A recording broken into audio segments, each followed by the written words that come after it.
আবু হুরায়রা রাদিয়াল্লাহু তাআলা আনহু বলেন, রাসূল সাল্লাল্লাহু আলাইহি সাল্লাম বলেছেন, ইন্না ফিল জুমাতি লাসা, নিশ্চয় জুমার দিনে একটা সময় রয়েছে, লা ইউফিকা আব্দুল মুসলিম, যে কোনো পুরুষ যে কোনো নারী ওই সময়ে চায় খায়রান মিন আমরি দুনিয়া ওয়াল আখিরা, ইহকালের কিছু পরকালের কিছু, ইহকালের করলেন পরকালের করলেন, ইহকালের কিছু পরকালের কিছু কিছু, ইল্লা তাহু ইয়াহু, আল্লাহ ওটা তাকে দিবেনি দিবেনি জুমার দিন। সেইটা সবচেয়ে উত্তম কথা হলো আসরের পর থেকে নিয়ে সূর্য ডোবা পর্যন্ত। তবে আজান থেকে নিয়ে সালাত শেষ হওয়া পর্যন্ত কিছু হাদিস প্রমাণ করে। দুইটির মধ্যে সবচেয়ে উত্তম বলা হয়েছে এই সময়টা আসরের পর থেকে নিয়ে সূর্য ডোবা পর্যন্ত সময়ে বেশিরভাগ সম্ভাবনা রয়েছে।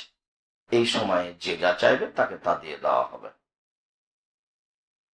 আনাস রাদিয়াল্লাহু তাআলা আনহু বলেন, কানা নবী সাল্লাল্লাহু আলাইহি ওয়াসাল্লাম ইউসাল্লি আরবান বাদান তাজুলাস শামস, সূর্য ঢোলার সাথে সাথে 4 রাকাত সালাত আদায় করতেন। সূর্য ঢোলার সাথে সাথে একবারে 12টায়, এখন 12টা 5 এরকম সময় 4 রাকাত সালাত আদায় করতেন। তিনি বলতেন, ইন্না তুফতাহু আবওয়াবুস সামা, এইটা একটা সময় এখন আকাশের সব দরজা খুলে দেওয়া হয়েছে। ওইবো, আমার মন চায়, আমাকে ভালো লাগে, আমার মন চায় আয়াসাদালি আমালুন সালেহ, আমার কিছু ভালো আমল উপরে চলে যাক, আমার কিছু ভালো আমল উপরে চলে যাক। যার কারণেই তো সূর্য ঢোলার সাথে সাথে আমি 4 রাকাত সালাত আদায় করি।